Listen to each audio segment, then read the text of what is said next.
आ गया sir recording पे। Okay.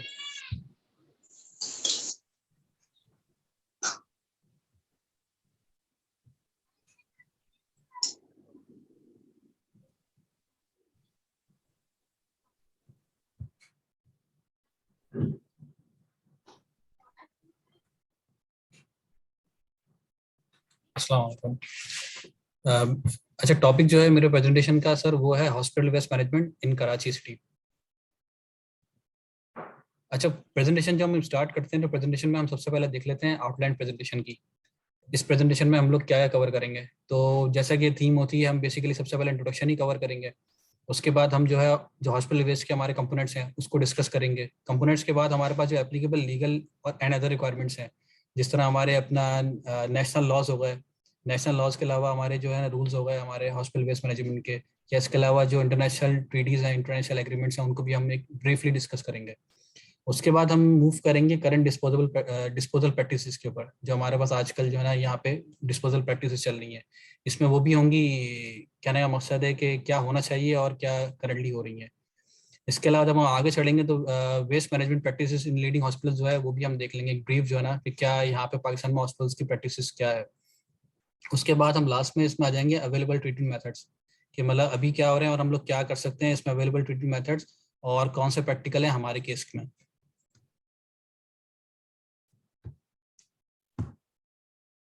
अच्छा, इसकी डेफिनेशन से हम स्टार्ट करते हैं। हॉस्पिटल वेस्ट जो है जैसा कि नाम बता रहा है, इसको हम लोग मेडिकल वेस्ट भी कहते हैं। और ये तमाम हेल्थ केयर की फैसिलिटीज़ जो है, हेल्थ केयर की फैसिलिटीज़ में जैसे कि हमारे पास हॉस्पिटल्स आ गए, डेंटिस्ट की क्लिनिक्स हो गई हमारे पास, इसके अलावा हमारे पास लेबॉर्ट्रीज हो गई या लेबॉर्ट्री से कलेक्शन सेंटर होगा जहाँ पे सैंपल कलेक्ट किया जाता है।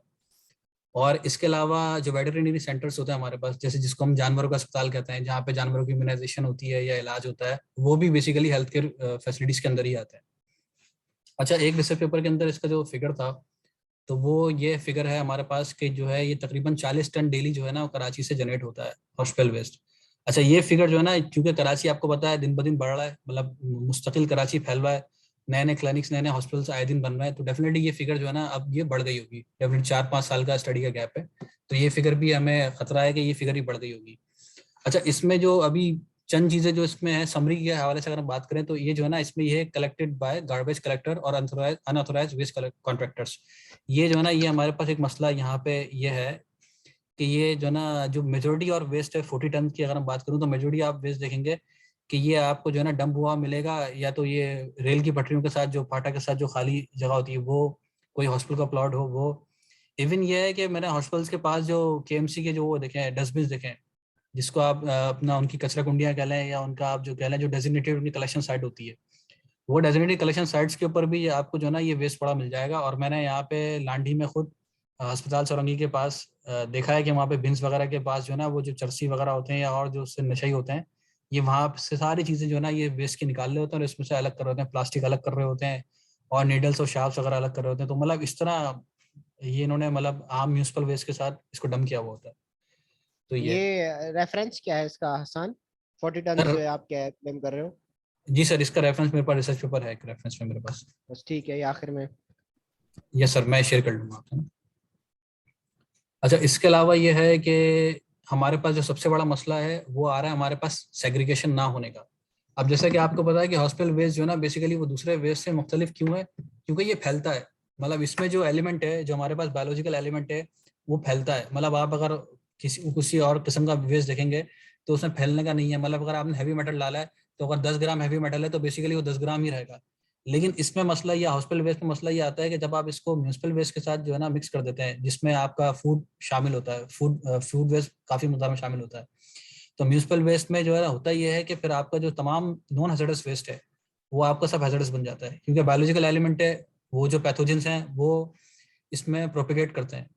अब जैसे कि लास्ट प्रेजेंटेशन में ये थी म्यूनसिपल वेस्ट के हवाले से थी, तो उसमें ये था कि 85% जो है ना इसमें म्यूनसिपल वेस्ट के ना हमारे पास ऑर्गेनिक यानी फूड वेस्ट होता है। तो डेफिनेटली वो इसके लिए फूड के तौर पे सर्व करता है पैथोजेंस के लिए, और पैथोजेंस फैलते हैं। तो होता क्या हमारे पास कि अगर 100 kg के अंदर 10 kg हॉस्पिटल वेस्ट है, तो बेसिकली पूरा 100 kg जो है ना वो इन्फेक्शियस वेस्ट हो गया। तो ये अच्छा, प्रीवियसली जो है हमारे पास कुछ साइट्स थी जो CDGK के इंसिनरेटर्स थे, जो हमारे पास ये गोलीमार का इलाका है, साइड इंडस्ट्रियल एरिया के पास है पुराना गोलीमार, वहां पे इनके 2 इंसिनरेटर्स सीडीजीके के सीडीएससी गवर्नमेंट के लगे हुए थे, लेकिन अब रिपोर्ट्स ये है कि वो जो है ना इंसिनरेटर्स भी शट हो गए हैं। अच्छा, प्राइवेट कितने वेस्ट मैनेजमेंट इंसिनरेटर थे फैसिलिटी, टोटल कराची में सर ये 2 गवर्नमेंट के? थे, गवर्नमेंट के 2 थे सर। कौन कौन से? सर ये 2 थे और दोनों एक ही साइड पे लगे हुए थे। ये पुराना गोलीमार है ना, इस तरफ लगे थे, इनकी एक साइट है। इसका एक इसके पास मेरा इसका वो भी है, गूगल लिंक भी मेरे पास है। गोलीमार बेसिकली पुराना गोलीमार ये साइड इंडस्ट्रियल एरिया के पास है। तो ये अबासीन कॉन्ट्रैक्टर था एक, उसके साथ मिलके जो है ना इन्होंने ये इंसिडेंट्स लगाए थे। एक वो भी तो था जो इन्होंने हब पे स्टार्ट किया था, एक वो भी गवर्नमेंट का नहीं था, हब की तरफ अब था। अब का शायद नहीं सर, उसका आइडिया नहीं मुझे अब वाले का। अच्छा ठीक। हम्म। अच्छा, इसके अलावा हमारे पास प्राइवेट वेस्ट मैनेजमेंट फैसिलिटीज जो हैं वो मौजूद हैं, लेकिन मसला ये आता है कि उसकी कॉस्ट का कंस्ट्रेंट आता है। डेफिनेटली वो प्राइवेट कंपनीज हैं तो वो प्रॉफिट का और इन सब चीज़ों का मार्जिन जो है ना वो रखती हैं, तो वो आपको बहुत कॉस्टली पड़ जाता है। अब इसमें हमारे पास ऐसा है कि 30 रुपए से लेके मतलब 5 रुपए तक है। 30 रुपए पर केजी इंसुलेशन इंसुलेशन की कॉस्ट से लेके 5 रुपए पर केजी भी है। तो कहने का मकसद है वो जब आप इसको तो 5 रुपए अभी, केजी वाला जला नहीं रहा होगा ना, इसका मतलब फेंक रहा उठा हाँ फेंक रहा बिल्कुल होगा ऐसा वो। है सर, बिल्कुल ऐसा है। 5 रुपए केजी वाला वो आपको सर्टिफिकेट बना के दे देगा, और आपका जो है हम्म, ना वो ऑडिट का काम जो है, या आपका इस तरह का जो काम है जो आपको एनओसी वगैरह लेनी है एपीएस से, या आपको वो मैनेजमेंट निकल प्लान जाता है। सबमिट कराना है, तो वो तो काम हो जाएगा आपका। लेकिन हम्म, इन जो एक्चुअल है तो उसमें तो ये है कि भाई 30 रुपए के रेट यूजुअली हैं। बाकी कुछ अच्छी कंपनीज है जैसे जिनके मतलब जो और जिनका नाम है वो 80-80 रुपए भी ले रहे हैं, तो ये कॉस्ट कंस्ट्रेंट हम्म, ऐसा है कि इसको फिर जो है ना कवर करना प्राइवेट ऑर्गेनाइजेशन के लिए या हॉस्पिटल्स के लिए जो है ना मसला है। मसला तो मतलब जाहिर से करना तो उनको है, डेफिनेटली कमा रहे हैं, लेकिन ये है कि वो नहीं करते, सर्च एस पे नहीं करते, और ये कोशिश करते हैं कि ये जो हमारे पास जो है ना अनऑथराइज वेस्ट कॉन्ट्रैक्टर्स हैं उनके थ्रू इसको डिस्पोज ऑफ करवा दें। अच्छा, इसके कुछ कंपोनेंट्स की बात करते हैं। जैसे कि लास्ट प्रेजेंटेशन में भी एक साहब ने बताया था इसे कंपोनेंट्स के हवाले से।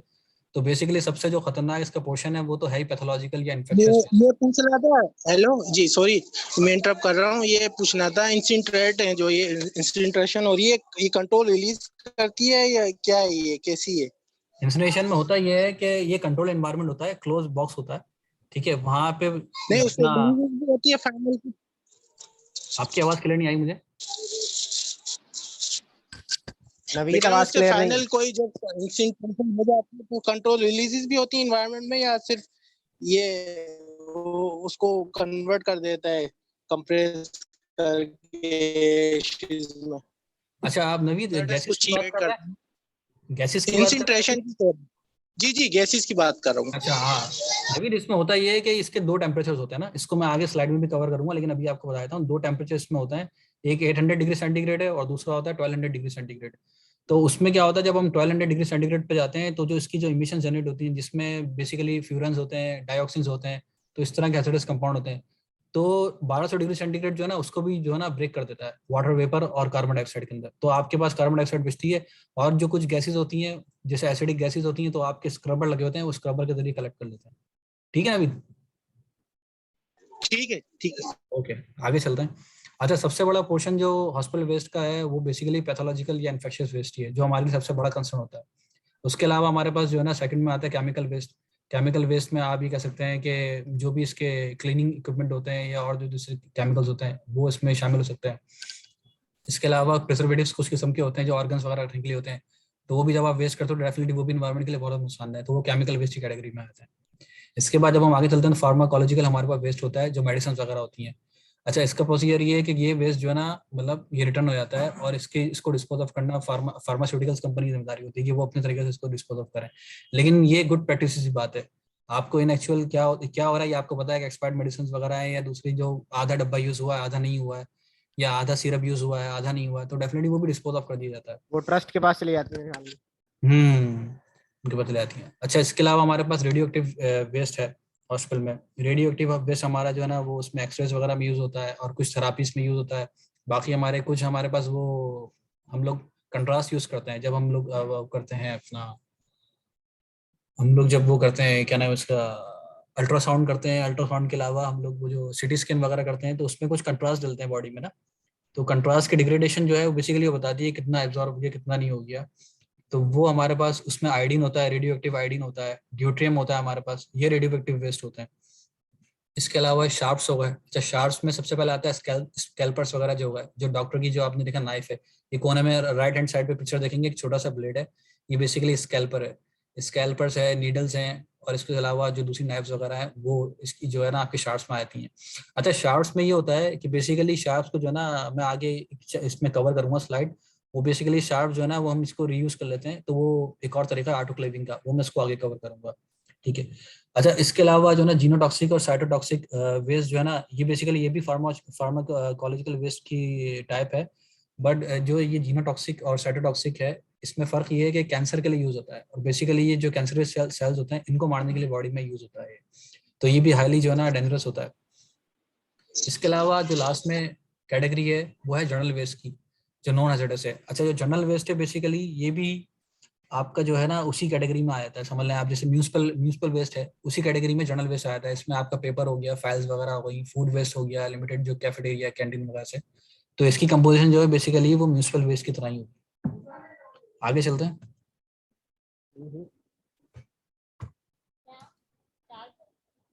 अच्छा, applicable legal and other requirements इसकी हम देख लेते हैं। अच्छा, सबसे पहले जो हमारे पास है वो है हमारा, इसमें स्लाइड मैंने ऐड करी थी, इसमें सबसे पहले प्रिंसिपल जो हमारी लीगल रिक्वायरमेंट है वो बेसिकली हमारे सिंध एनवायरमेंटल प्रोटेक्शन एक्ट की है, जो कि हमारा प्रिंसिपल एक्ट है। वो एक्ट भी हमारा 2014 में आया।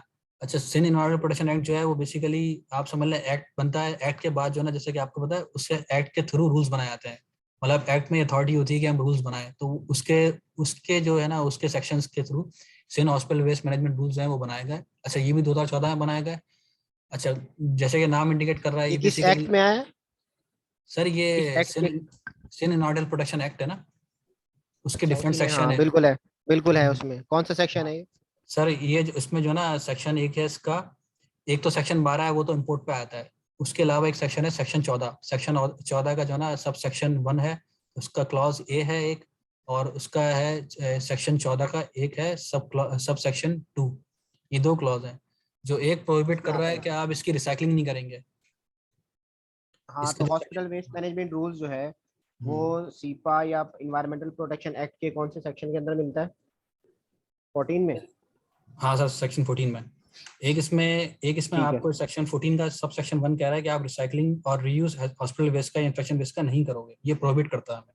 इसके हाँ, अलावा सेक्शन रिसाइकलिंग नहीं 14 का सब सेक्शन 2 ये कहता है कि no person shall generate, handle, transport, dispose of और handle the hospital waste and infection waste except in accordance with the hospital waste management rules and in such a manner as may be prescribed. ये जो prescription कह रहा है ये basically hospital waste management rules के अंदर मौजूद है, जो कि 2014 में अपना लाया गया। अच्छा, इसके अलावा अगर हम, ये तो हमारे नेशनल लेजिस्लेशन की बात हो गई। अच्छा, इसी में सर हमारे पास इम्यूनाइजेशन की बात भी है ना, ये हमें इम्यूनाइजेशन का भी कहता है कि आपको जो है ना, जो बंदे इसको इसको आपके वेस्ट को डील कर रहे हैं, इसका हॉस्पिटल वेस्ट मैनेजमेंट रूल्स का सेक्शन जो रूल नंबर 12 है, वो हमें ये कहता है कि जो बंदे जो जो भी आपका स्टाफ है जो हॉस्पिटल वेस्ट मैनेजमेंट को डील करता है, उसको इम्यूनाइज्ड होगा। अच्छा, इम्यूनाइजेशन जो होगी उसकी वो बेसिकली होगी आपका रेबीज होगा, रेबीज के अलावा हेपेटाइटिस बी हो गया। रेबीज उनके लिए है जो ऐसी हेल्थ केयर फैसिलिटीज जो जानवरों के लिए वेटरनरी वगैरह है ना, तो उनके लिए रेबीज की वैक्सीनेशन भी होगी। उसके अलावा जो आम हेल्थ केयर फैसिलिटीज के अंदर है उनकी हेपेटाइटिस की होगी, डिप्थीरिया की होगी, टेटस की होगी, ये वैक्सीनेशन उनकी जो है ना इम्यूनाइजेशन होनी चाहिए, ताकि अगर वो इन इन्फेक्शियस वेस्ट से एक्सपोज होते हैं तो उनको किसी किस्म की जो है ना बीमारी लगे नहीं, मतलब उनकी बॉडी का इम्यून सिस्टम इतना स्ट्रांग हो कि उसको कवर कर जाए। अच्छा, ये हमारे नेशनल लॉज की बात हो गई। इसके अलावा हम आगे चलते हैं तो बेसल कन्वेंशन है, जो 1992 में 1992 में आई, और इसको जो है ना, इसका जो असल मकसद था वो था control of transboundary movements of hazardous waste and their disposal. ये बेसिकली इसको आप समझ लें, ये प्रिंसिपल एक ट्रीटी है जो transboundary movement hazardous waste की जो उसको डील करती है। उसके अलावा लंदन कन्वेंशन है। लंदन कन्वेंशन जो है ये बेसिकली बहुत ज़रूरी है, इसमें मैं एक चैप्टर आगे कवर करूंगा कि मेरीन पोल्यूशन जो है ना उसका भी ताल्लुक हैजर्डस वेस्ट से है। कन्वेंशन, अच्छा, ये जो थी लंदन कन्वेंशन, ये बेसिकली थी prevention of marine pollution by dumping of waste and other matter, जो हम जो है ना मुस्तकिल जो है ना एक बड़ी क्वांटिटी के अंदर वेस्टर्न कंट्रीज से जो है ना और चाइना से जो डेवलप कंट्रीज हैं वहाँ से जो मुस्तकिल एक बड़ी क्वांटिटी का वेस्ट समंदर में डंप किया जा रहा था, तो उसके हवाले से ये कन्वेंशन आया था लंदन में। इसके अलावा ओमाव कन्वेंशन है, जैसे कि सर आपने ही बताया था कि ये कन्वेंशन जो है ना ये बेसिकली अफ्रीकन नेशंस का था। इन्होंने अपने अफ्रीका के अंदर जो है ना अपना जो हैजर्डस वेस्ट की इंपोर्ट थी इसको प्रोहिबिट किया था। इसके अलावा हमारे पास रोटरडैम कन्वेंशन है जो कि 2004 में आया। और ये डील करता है कि जो, हाँ, रोटरडेम, ये बेसिकली डील करता है इंटरनेशनल ट्रेड में, जो हम हैजर्डस केमिकल्स की ट्रेड करते हैं ये उस पर डील करता है। इसके अलावा स्टॉकहोम कन्वेंशन है, स्टॉकहोम कन्वेंशन डील कर रहा है परसिस्टेंट ऑर्गेनिक पोल्यूटेंट्स जो है, जो लॉन्ग टाइम के लिए हमारे एनवायरमेंट में जो है ना रह जाते हैं। इसके अलावा मिनीमाटा कन्वेंशन है जो कि 2013 में आया। अच्छा, इसके अलावा ये बहुत मतलब एक दिलचस्प बात है और थोड़ी सी जो है ना वो ये है कि पाकिस्तान की बदनामी का ही बायस थी। ये जो वसीम अकरम की वाइफ है शनीर अकरम, ये 2019 में बीच पे गई थी, सीवीओ बीच पे। तो 2019 में सीवीओ, एक सेकंड, ये कोई एडमिट होना चाह रहे हैं इसमें। 2019 के सितंबर में जो है ना ये सीवीओ बीच पे गई और वहाँ पे जब ये घूम रही थी बीच के ऊपर तो इनको तकरीबन 9 के करीब सिरिंजेस मिली। और इसमें कुछ वायल्स भी थी, जैसा कि आप लेफ्ट बॉटम साइड पे देखेंगे तो कुछ वायल्स के अंदर ब्लड भी मौजूद है। तो इन्होंने बोला भाई ये तो मतलब बायो हैजर्ड बन गया है, जो आपका सीवीओ है बीच, ये घूमने फिरने की जगह नहीं है और ये जो ना आपका बायो हैजर्ड बन गया है। तो ये काफी इसमें जो ना आप सिंध गवर्नमेंट के पास जब ये बात है तो उन्होंने बोला नहीं हम इन्वेस्टिगेट करेंगे, ऐसा होता नहीं है, हम जिस तरह की बातें गवर्नमेंट के लोग करते हैं कि, तो उस तरह की बात की गई कि ऐसा नहीं है। हालांकि तो जिस पे शनीर अकरम ने बाकायदा एविडेंसेस शेयर करे कि 9-10 के करीब सिरिंजेस उनको वहां से मिली। तो ये काफी शर्मिंदगी का बायस था पाकिस्तान के लिए, क्योंकि शनीर अकरम की एक जो है ना फॉलोइंग जो है उसके जो नेटिव कंट्री ऑस्ट्रेलिया वहाँ पे भी है। तो ये इंटरनेशनल मीडिया में एक बात हाईलाइट हुई कि यार हमारे यहाँ हॉस्पिटल वेस्ट जो है ना इस तरह से डंप किया जा रहा है। अब ये कौन कर रहा था कौन नहीं कर रहा था, डेफिनेटली अथॉरिटी से काम था कि इसको ट्रैक करना, उसको मॉनिटर करना। अच्छा, एक इसमें, और जी सर। एहसान बात आपकी काट रहा हूँ, इस दफ़ा पिछले हफ्ते मेरा जाना हुआ सीवीयू पे, जी सर। तो मैंने शायद डिस्कस भी किया था। वहाँ का पानी ख़राब हो चुका है मेरे हिसाब से, तो बिल्कुल हो गया सर। उसमें उसमें नहाना भी नहीं चाहिए, क्योंकि वो पाँव पे जो है ना वो झाग ऐसे बन रहे थे जैसे कोई केमिकल हो इसमें, बिल्कुल बिल्कुल सर। वाइट वाइट झाग बन रहे थे। बिल्कुल ऐसा सर। ये जुल्फ़िकार वीडियो बंद करो, लिंक डाउन हो जाएगा। अच्छा, आगे आगे चलते हैं सर। अच्छा, करंट डिस्पोजल प्रैक्टिस में हमारे पास ये है कि एक तो इनसिग्निफिकेंट अमाउंट है जो ट्रीट किया जाता है प्रॉपर्ली हमारे यहाँ ना, बहुत ही इनसिग्निफिकेंट क्वांटिटी होगी जो हमारे यहाँ इंसिनेशन के थ्रू या और जो है ना डीप बैरियल या जितने प्रोसेस हैं उसके थ्रू गुजारा जाता है। रेस्ट इज डम्प्ड इन नाला, जो ओपन चैनल्स हैं वहाँ पर, across river beds and railway tracks. जैसे मैंने बताया था फाटक के पास और आपके जो रिवर बेड्स हैं, रिवर बेड्स के पास ये डंप कर दिया जाता है। Not segregated mixed with mutual waste. यही प्रैक्टिस जो है ना ज़्यादातर ऑब्जर्व होती है कि जो हॉस्पिटल्स के पास के जो है ना कचरा कुंडियाँ, अगर आप वहाँ पे ऑब्जर्व करेंगे तो आपको यही हॉस्पिटल के वेस्ट वहाँ मिलेगा। अच्छा, जैसे सर आपने अपनी क्लास में बताया था कि ये जो है ना आपने खुद विजिट करी थी दाना बनाने वाली फैक्ट्री। तो बेसिकली जब यहाँ पे मैंने कोई इलाके में अपनी ऑब्जर्वेशन करी तो वाकई ये बात मिली, डेफिनेटली प्लास्टिक अलग करने का मकसद या और दूसरी चीज़ें अलग करने का मकसद यही था लोगों के लिए कि डेफिनेटली ये बिकता होगा। तो वो कचरा कुंडियों से जो है ना वो मैंने तो खुद अपनी आंखों से देखा कि लोग वहाँ से जो है ना सिरिंजेस वगैरह और सारी चीज़ें वहाँ से कलेक्ट कर रहे थे। और कलेक्ट करके जो ये छोटे छोटे प्लास्टिक की फैक्ट्रियाँ हैं, कारखाने हैं, वो मोल्ड करके इसको दाना बना देते होंगे और ये हमारे पास दोबारा यूज़ हो रहा है। अच्छा, कुछ लीडिंग प्रैक्टिसेस की बात कर लें जो हमारी यहाँ लीडिंग प्रैक्टिस चल रही है। एक हमारे पास है आगा खान की मिसाल है। आगा खान के पास वेल डिफाइंड जो है ना उन्होंने हायरार्की वेस्ट की मैनेजमेंट की बनाई हुई है। ठीक है, वो चार्ट आपको यहाँ पे right side on the screen आपको शो हो रहा होगा। अच्छा, इसमें क्या करते हैं, इन्फेक्शियस वेस्ट में इन्होंने दो कैटेगरीज बनाई हुई है, इन्फेक्शियस वेस्ट जो सॉलिड वेस्ट है और इन्फेक्शियस वेस्ट जो लिक्विड वेस्ट है। उन दोनों को किस तरह ट्रीट कर रहे हैं, पहले हम सॉलिड वेस्ट का देख लेते हैं। सॉलिड वेस्ट में बेसिकली सबसे पहले इंसिनेटर है। इंसिनेटर जैसा कि मैंने पहले बताया था नवीद को कि ये अपना दो स्टेप्स में ये प्रोसेस होता है, 2 स्टेप बर्निंग प्रोसेस, जिसमें फर्स्ट स्टेप जो है वो 600 टू 800 डिग्री सेंटीग्रेड की रेंज में काम करता है और दूसरा स्टेप जो है वो 1000 से 1200 डिग्री सेंटीग्रेड के बीच में काम करता है। इन दोनों का मकसद बेसिकली कंप्लीट डिकम्पोजिशन होता है कि जो अपना डेंजरस वेस्ट है तो उसी कंप्लीट डिकम्पोजिशन जो है ना वो की जाए। उसके अलावा जब इस प्रोसेस से ये चीज़ गुजरती है तो डेफिनेटली नॉन इन्फेक्शियस फ्यूम्स होते हैं और नॉन इन्फेक्शियस ऐश होती है। मतलब ऐश के अंदर भी आपके पास कोई इन्फेक्शियस एजेंट मौजूद नहीं होता और फ्यूम्स के अंदर भी जैसा मैंने बताया है कि जो सेकंड प्रोसेस है तो उसमें भी कोई ऐसा इन्फेक्शियस जो है ना कोई फ्यूम्स एयर के अंदर शामिल नहीं होता है। उसके बाद जो ऐश है वो गवर्नमेंट की जो लैंडफिल साइट है वहाँ दे दी जाती है। अच्छा, लिक्विड वेस्ट की जब हम बात करें, लिक्विड वेस्ट के लिए इन्होंने एक अंडरग्राउंड टैंक बनाया हुआ है जिसको बेसिकली न्यूट्रलाइजेशन टैंक का नाम देता है। न्यूट्रलाइजेशन टैंक के अंदर बेसिकली करते क्या है, ये जो लाइम स्टोन है ये इसमें ऐड करते हैं ये। अच्छा, लाइमस्टोन जो है वो बेसिकली एक बहुत अच्छा स्टेप इनकी तरफ से है कि एक तो ये चीप है। ये लाइमस्टोन बेसिकली चूना है ना, जो हमारे पास कैल्शियम ऑक्साइड और कैल्शियम हाइड्रोक्साइड है, ये बेसिकली वही चूना है। तो आपने देखा चूना होगा जो हम बकरीद लगाते वगैरह। हैं। यस सर, चूना जो हम लगाते हैं ना, तो ये जैसे बकरीद वगैरह में जो है ना, आपने देखा होगा कि जानवरों में अगर बीमारियां फैल जाती हैं, तो इन्फेक्शन हो जाता है, तो उसमें भी हम लोग लाके चूना जो है मिट्टी में मिलाते हैं और साइड में बाउंड्री में पूरा चूना लगाते हैं कि कोई भी मतलब इस तरह की बीमारी दूसरे जानवरों में ना फैले। तो ये बहुत ये अच्छा कैल्शियम डिसइंफेक्टेंट है। कार्बोनेट होता है ना? ये सर, ये कैल्शियम ऑक्साइड और कैल्शियम के हाइड्रोक्साइड्स होते हैं, उनका ये मिक्सचर होता कैल्शियम है। बाइकार्बोनेट। नहीं सर, कैल्शियम कार, बाइकार्बोनेट नहीं, कार, नहीं, calcium sir oxide. Calcium lime stone hydroxide. Calcium carbonate होता है, CaCO3।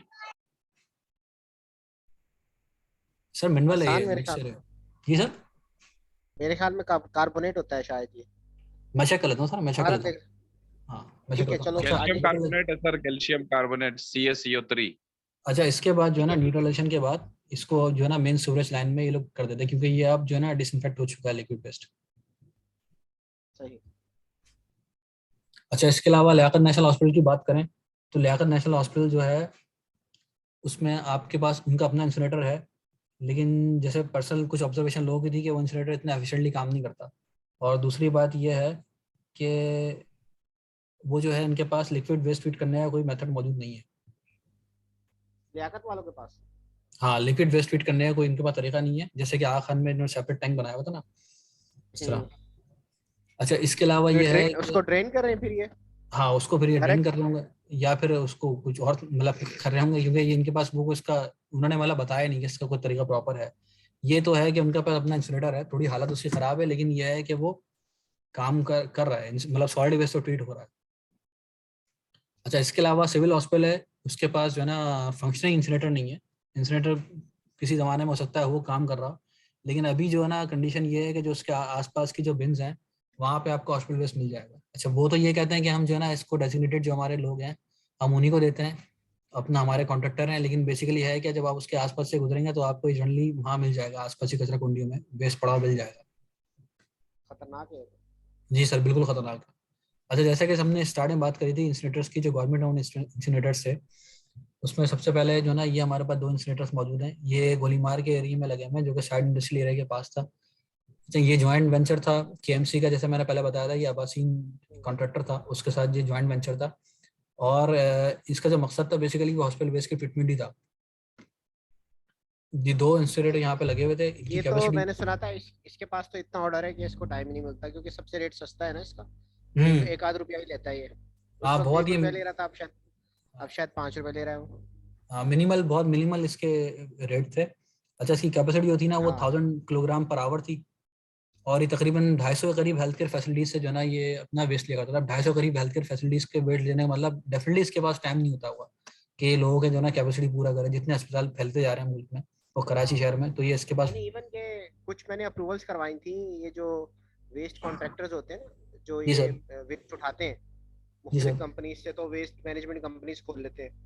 तो हम्म। उनसे मैंने पूछा कि आपका अपना इंसिनरेशन तो है नहीं, तो आप इसका क्या करते हैं? फर्ज किया इन्होंने वेस्ट उठाया कि एक हॉस्पिटल से उठा लिया, या एक बहुत बड़ी कंपनी, एक जैसे एक साहब थे, उन्होंने कहा मुझे सर P&G का जो है ना, प्रॉक्टर एंड गैम्बल का जो है हम्म। ना कॉन्ट्रैक्ट मिल रहा है, तो उसकी एनओसी करानी है। बहरहाल वो, जब मैंने उनसे पूछा कि आप जो है इसको डंप कहाँ, ये इसका फाइनल डिस्पोजल कहाँ करेंगे, तो उन साहब ने बताया कि मैं क्योंकि गवर्नमेंट का आदमी हूँ और मेरा गवर्नमेंट से कुछ लिंक भी है, तो मैं इसको यही केएमसी का जो इंसिनरेटर है, मेरा जी इनसे कॉन्ट्रैक्ट हुआ हुआ है, तो वो सारा मैं उसको ही बेचूंगा और वो उसको फिर इंसिनरेट करेंगे। तो ये एक sir. Third third party contractor भी लोग काम कर रहे हैं, यानी वेस्ट उठाया, उससे पैसे लिए और हम्म। केएमसी को सस्ते दामों में बेच के उससे चलवा दिया। ऐसा भी हो रहा है। अच्छा सर, इसमें एक चीज और है, जब मैं कंसल्टेंसी में था ना, तो एक चीज मैंने ऑब्जर्व ये करी थी कि ये लोग ना एनओसी देते नहीं थे। मतलब आप कोई अगर वेस्ट मैनेजमेंट का कोई बड़ा सेटअप लगाना चाहे ना, एक हमारे पास क्लाइंट आया था, तो वो उसने अपनी लैंडफिल साइट बनाई थी।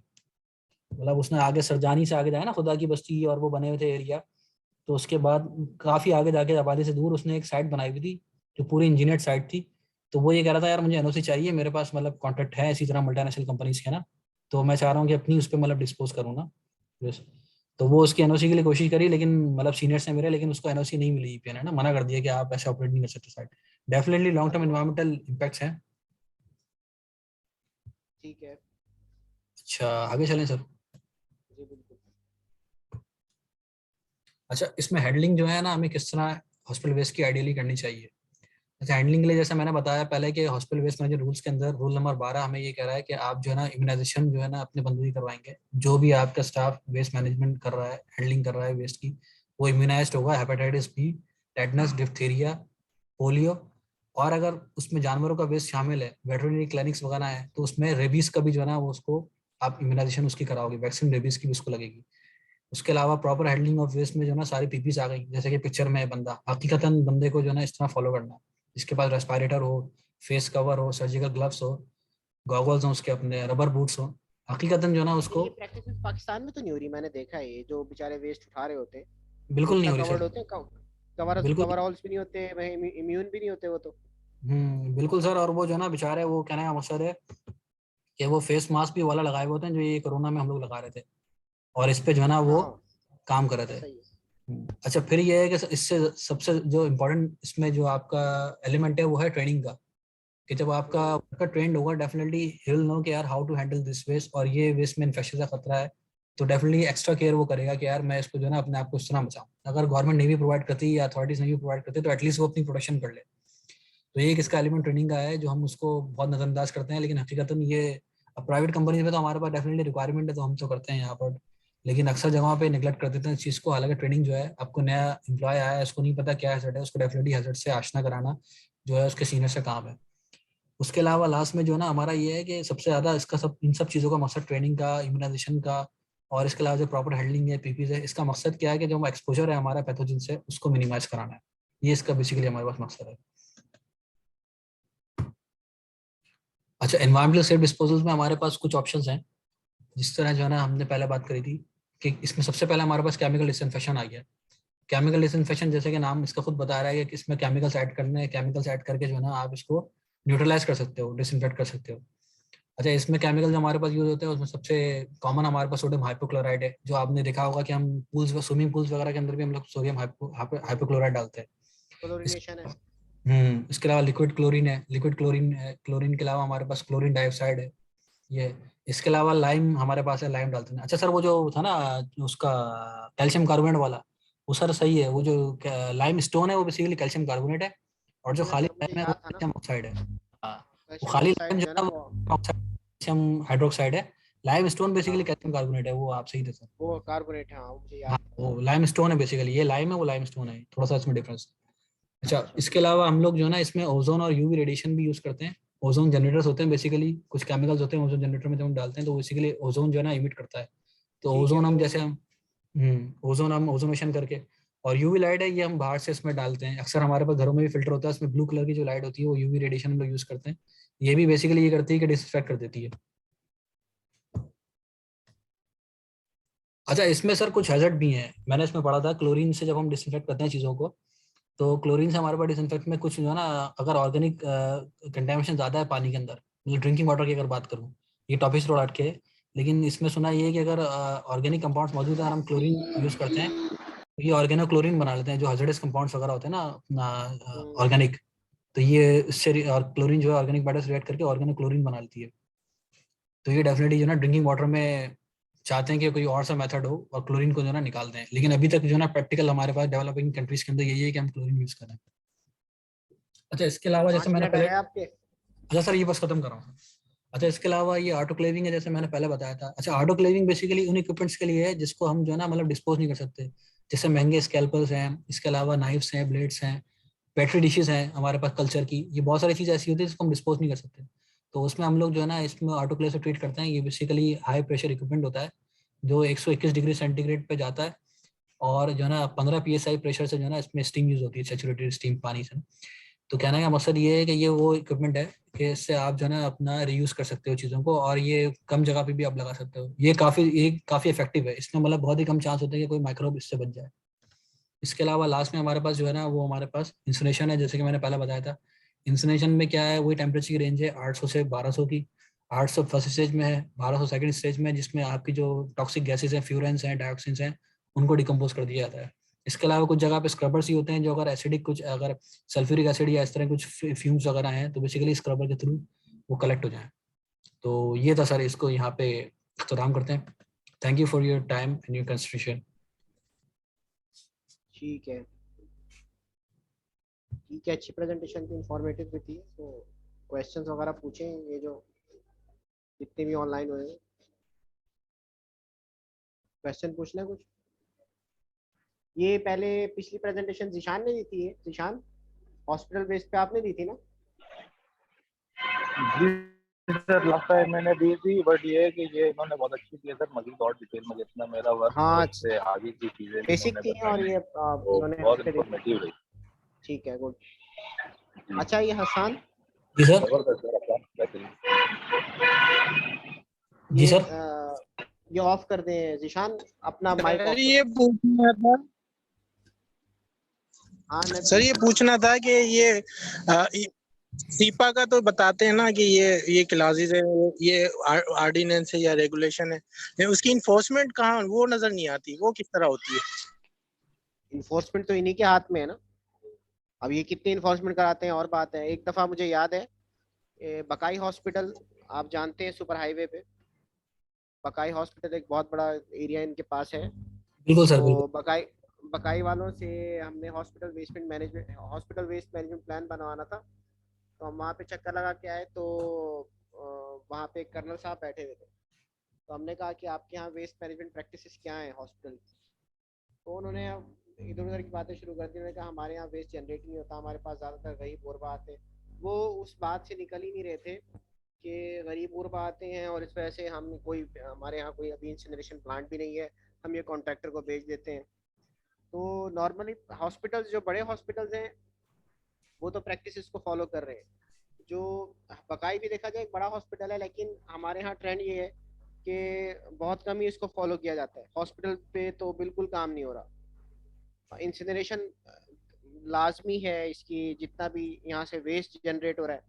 प्लास्टिक वेस्ट मैंने खुद अपनी आंखों से देखा है कि हॉस्पिटल का जो प्लास्टिक वेस्ट है, वो यहाँ पे दाना बनता है उसका, और फिर दाना बनने के बाद वो जो घटिया तरीन प्लास्टिक होता है, उसका दाना बना के ये उसके रिसाइकल करके उसके ग्लासेस बना रहे हैं। और वो फिर आपने अक्सर देखा होगा मस्जिदों के बाहर जो है, वो ग्लासेस धागे के साथ भी बंधे होते हैं। तो मैं बड़ी एहतियात करने बिल्कुल लगा सर, हूँ, खासतौर पे ऐसे बिल्कुल सही कह रहे हैं। ऐसे नॉन फूड ग्रेड आइटम्स में।